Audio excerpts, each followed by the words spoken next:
నంద్యాల జిల్లాను ఫిర్యాదు లేని జిల్లాగా రూపుదిద్దటానికి ప్రతి అధికారి కృషి చేయాలని జిల్లా కలెక్టర్ రాజకుమారి పేర్కొన్నారు. నంద్యాల జిల్లా కేంద్రంలోని సెంచినరీ హాల్ నందు ప్రజా ఫిర్యాదుల పరిష్కార వేదికను సోమవారం నిర్వహించారు.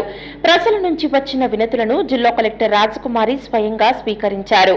ప్రతి శుక్రవారం నియోజకవర్గ స్థాయిలో ప్రజా ప్రతినిధులతో కలిసి ప్రజా ఫిర్యాదుల పరిష్కార వేదిక కార్యక్రమం నిర్వహిస్తామని పేర్కొన్నారు.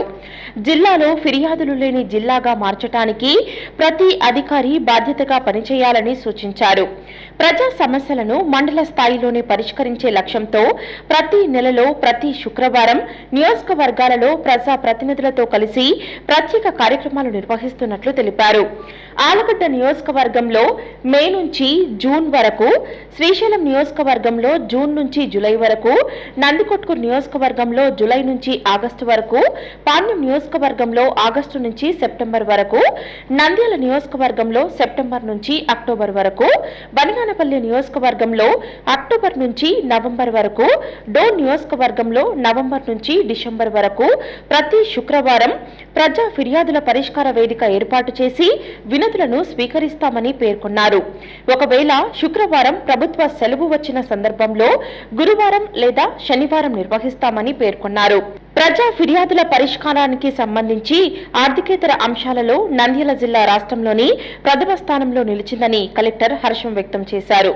ప్రతి వారం ఆర్డీఓలు కనీసం 5 మంది లబ్ధిదారులతో మాట్లాడి వారి అభిప్రాయాలను ఎక్సెల్ షీట్ తో పాటు వాయిస్ లేదా వీడియో రికార్డింగ్ రూపంలో రూపొందించి సీఎంఓ కార్యాలయానికి పంపాలని కలెక్టర్ ఆదేశించారు. పాణ్యం మండలం బూపనపాడు గ్రామంలో 30 సంవత్సరాలుగా ఉన్న సమస్యను జిల్లా కలెక్టర్ రాజకుమారి స్పందించి 6 నెలల్లో శాశ్వత పరిష్కారం చూపటంతో గ్రామస్తులు జిల్లా కలెక్టర్ను గ్రామ ఆడపడుచుగా ఘన సన్మానం చేశారు.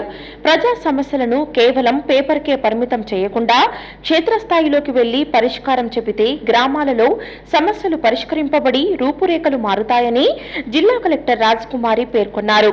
గ్రామ పెద్దలు, మహిళలు, యువత కలిసి పెద్ద సంఖ్యలో కలెక్టర్ను సన్మానించారు. పసుపు కుంకుమలతో కలెక్టర్కు సత్కారం చేశారు. గ్రామస్తులు కలెక్టర్ను తమ గ్రామ ఆడపడుచుగా పేర్కొన్నారు. బూపనపాడు గ్రామంలో 30 సంవత్సరాలుగా బీసీ కాలనీలో ఉన్న సమస్యకు జిల్లా కలెక్టర్ పరిష్కార మార్గం చూపారు. గ్రామ ప్రజలు తమ సమస్యను కలెక్టర్ దృష్టికి తీసుకుని రావడంతో స్పందించి పరిష్కరించడంతో గ్రామస్తులు ఆనందం వ్యక్తం చేశారు. హలో అండి, నేను మీ Kiraak Seetha. Please do subscribe to Nandyala communications.